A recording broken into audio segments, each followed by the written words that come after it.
Assalamualaikum warahmatullahi wabarakatuh. Salam jumpa kembali guys bersama Abu Samir 85 Palembang. Mudah-mudahan kalian semua di rumah dalam keadaan sehat walafiat. Oke guys, bagaimana kabarmu hari ini dan bagaimana kabarmu puasa hari ini? Masih ada yang bolong-bolong atau ada yang tidak berpuasa dikarenakan sakit atau memang dikarenakan tidak kuat fisik. Saya doakan kepada semua yang berada di rumah agar tetap selalu bisa menjalankan ibadah puasa ini dengan semangat, diberikan kekuatan puasa di bulan ini dengan kemampuan yang kita miliki. Oke guys, pada kesempatan siang hari ini kita akan mulai memasuki macam-macam sihir. Kemarin kita sudah bahas beberapa pokok sihir penceraian. Jadi tema pada hari ini adalah sihir penceraian. Allah berfirman, dan mereka mengikuti apa yang dibaca oleh setan-setan pada masa kerajaan Sulaiman, dan mereka mengatakan bahwa Sulaiman itu mengerjakan sihir, padahal Sulaiman tidak kafir, tidak mengerjakan sihir, hanya setan-setan yang kafir mengerjakan sihir. Mereka mengajarkan sihir kepada manusia, dan apa yang diturunkan kepada dua malaikat di negeri Babil, yaitu Harut dan Marut, dan keduanya tidak mengerjakan sesuatu kepada seorang pun sebelum mengatakan, sesungguhnya kami hanya cobaan bagimu, sebab itu janganlah kamu kafir. Maka mereka mempelajari dari kedua malaikat itu apa yang dengan sihir itu mereka dapat mencerai-beraikan antara orang suami dan istrinya. Oke guys, banyak di zaman saat ini bagi pasangan muda ataupun pasangan tua yang mengalami jenis sihir penceraian ini.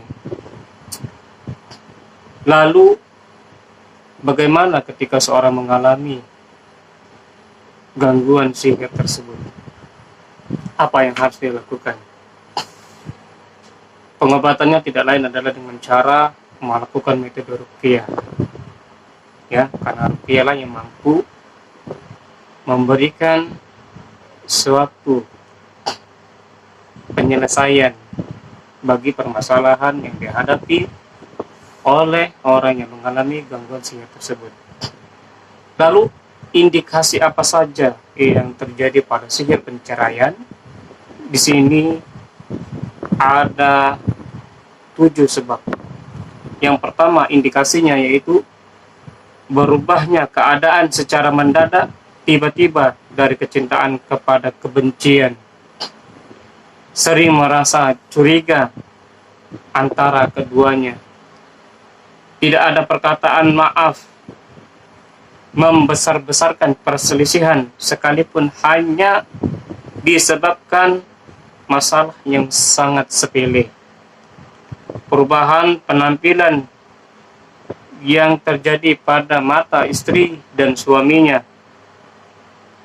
Begitu pula sebaliknya, sehingga seorang suami melihat istrinya dalam gambaran yang sangat jelek, sekalipun istrinya termasuk wanita yang paling cantik. Pada hakikatnya setan yang ditugasi melakukan sihir itu telah mengubah gambaran istrinya dengan gambaran yang sangat jelek dan menjijikkan, dan istrinya melihat suaminya dalam gambaran yang sangat menakutkan dan mengerikan. Orang yang disihir membenci setiap pekerjaan yang dilakukan oleh pihak lain, pasangannya. Orang yang disihir membenci tempat yang diduduki oleh pihak lain, pasangannya. Misalnya seorang istri, jika melihat suaminya berada di luar rumah dalam keadaan yang baik, tetapi jika ia masuk ke dalam rumah, dia merasa galau. Nah, ini guys, beberapa indikasi atau gejala-gejala pada sihir penceraian. Ya, apabila ada saudara-saudara kita yang mengalami hal tersebut, maka ia termasuk orang yang mendapati sihir. Sihir ini dilakukan oleh seseorang yang tidak menyukai suatu pasangan bahagia, tidak menyukai kebahagiaan seseorang. Pengobatannya tidak lain dengan cara 3 metode, yaitu mendengarkan ayat-ayat ruqyah, kemudian ruqyah mandiri, serta ruqyah dengan cara dimandikan dengan daun sidr atau daun bidara. Adapun gejala-gejala yang terjadi pada pagi hari, yaitu perut terasa sakit hingga menjelang siang hari.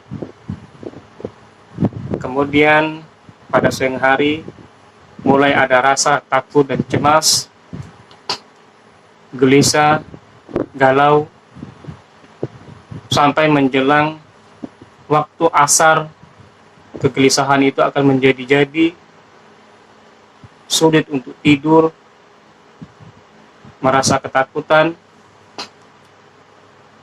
dan ketika diajak berbicara tentang masalah ruqyah, dia akan merasa mual dan lain sebagainya.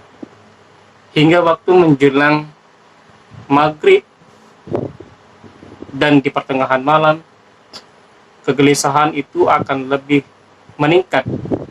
Ada rasa dingin menggigil di tubuhnya, sehingga mereka tidak bisa tidur, dan menjelang subuh mereka baru bisa tidur. Dan inilah beberapa faktor yang terjadi pada sihir penceraian. Abu Samil biasa melakukan ruqyah kepada mereka yang mengalami gangguan-gangguan sihir penceraian ini dengan 3 metode tadi.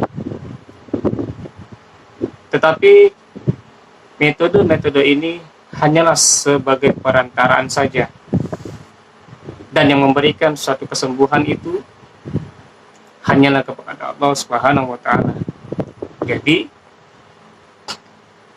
orang yang terkena sihir harus betul-betul ia meminta pertolongan kepada Allah Subhanahu wa Ta'ala. Mudah-mudahan bab penceraian, sihir penceraian yang sudah kami utarakan tadi dapat membantu saudara-saudaraku yang di rumah agar mengetahui gejala-gejala sihir tersebut.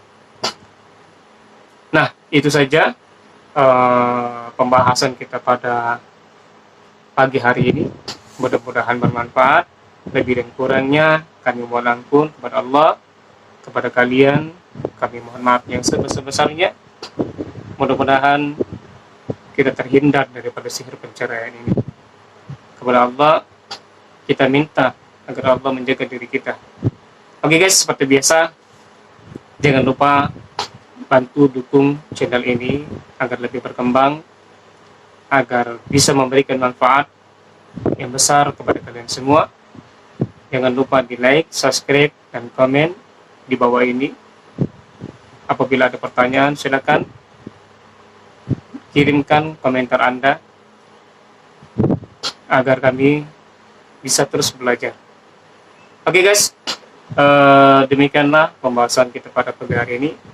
Kepada Allah sekali lagi kami mohon ampun. Wabillahi taufiq wal hidayah. Wassalamualaikum warahmatullahi wabarakatuh.